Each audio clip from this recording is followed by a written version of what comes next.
Saudara Presiden Prabowo Subianto mengapresiasi Kejaksaan Agung yang menyerahkan uang sejumlah 10,2 triliun rupiah yang berasal dari denda administratif dan rampasan ke kas negara.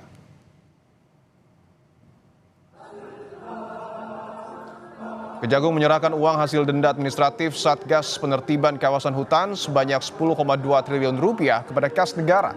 Acara penyerahan dilakukan di Kejaksaan Agung, Jakarta Selatan pada Rabu dan dihadiri langsung oleh Presiden Prabowo Subianto. Prabowo menyampaikan apresiasinya kepada seluruh anggota Satuan Tugas Penertiban Kawasan Hutan. Presiden juga mengatakan rakyat harus melihat langsung bukti dari penegakan hukum. Prabowo menyatakan rakyat harus melihat langsung bukti dari penegakan hukum termasuk juga penyerapan uang senilai 10,2 triliun rupiah yang dilakukan pada hari ini. Selain denda juga diserahkan lahan kawasan hutan seluas 2.373.171,75 hektar.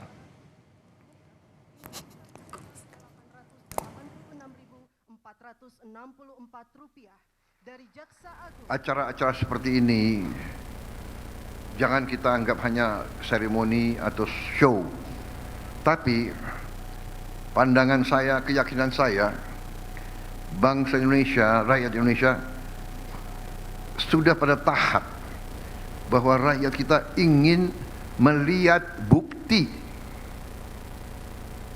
Sudah terlalu lama saya merasakan, ya, sudah terlalu lama karena saya sendiri juga sudah cukup lama jadi orang Indonesia. Saya merasakan rakyat kita ini agak bosan kalau dengar sambutan-sambutan, wejangan-wejangan. Itu yang pengalaman saya. Jadi rakyat kita harus lihat, ini loh uang hari ini 10 triliun. Saya baru keliling beberapa daerah terpencil, dapat laporan dari Menteri Kesehatan, Pak, kita punya 10.000 puskesmas.